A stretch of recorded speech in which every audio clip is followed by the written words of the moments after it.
ঝুলনের ব্লগটা আজ থেকে শুরু করলাম। ঝুলনটা সাজাতে আমার 3 দিন সময় লেগেছে।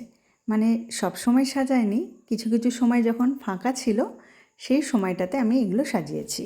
নমস্কার, আমি স্বাগত জানাই সকলকে আমার এই মিনি ব্লগে। প্রথমে যে সেটআপটা দেখলেন সেইটা আমি করে রেখেছিলাম শুক্রবার রাত্রিবেলা। ঠাকুরটা যেখানে বসাবো তার পিছনের মানে ব্যাকগ্রাউন্ডটা যাতে ভালো লাগে সেই জন্য এই ব্যবস্থা।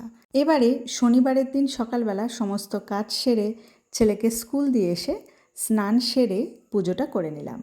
এরপর আমি বসে পড়েছিলাম ঝুলনটা সাজাতে। অনেক দিন পর যখন প্রথমবার করেছিলাম তখনই বুঝতে পেরেছিলাম খুব বেশি সময় লাগবে না, ঘন্টা 2-3 মধ্যেই মোটামুটি হয়ে যাবে।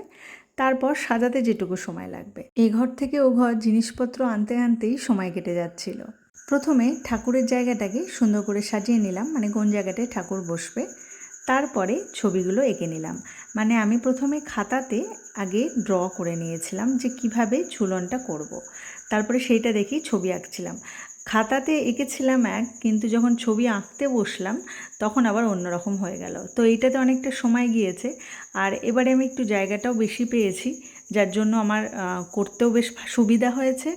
আর কিছু কিছু খাতাতে আঁকিনি, অথচ আমি এক্সটেনশন করে দিয়েছিলাম যখন আমি ফাইনালি ছবিটা আঁকছিলাম। তো মোটামুটি আঁকা হয়ে গেছে। আঁকতে আঁকতে কোন জায়গায় কি করব একটু লিখে নিয়েছিলাম, কারণ যখন ফাইনালি কাঠের গুঁড়োটা দেব যদি ভুলে যাই সেই জন্য একটু লিখে নিয়েছিলাম। এবার এই কাঠের গুঁড়োর কথায় আসি। কাঠের গুঁড়োটা আমি এনেছিলাম মাসখানেক আগে। তারপরে সেটাকে চালনে করে চেলে নিয়েছিলাম। তো অনেকটা এনে দিয়েছিল, তো সবটা তো লাগেনি, যেটুকু লাগে সেটাকে ভালো করে রোদে শুকিয়ে নিয়েছি যাতে একদম গুঁড়ো গুঁড়ো হয়ে যায়। মানে এই ঝুলন করতে গিয়ে কিন্তু মোটামুটি 1 মাস সময় আমাকে দিতেই হয়েছে, কি করব না করব, খেলনাগুলোকে বার করা, কাঠের গুঁড়ো শোকানো, সব কিছু মিলিয়ে। কাঠের গুঁড়ো শুকানোটাও এবারে ঝামেলা হয়ে গিয়েছিল এই বৃষ্টির জন্য। তো যাই হোক, শুকানো হয়ে গিয়েছিল, কোনো অসুবিধা হয়নি। এবারে যখনই আমি ফাইনালি সন্ধ্যাবেলা মানে মোটামুটি 5টা নাগাদ বসলাম এই কাঠের গুঁড়োটা দিতে, তখনই শুরু হয়ে গেল বৃষ্টি।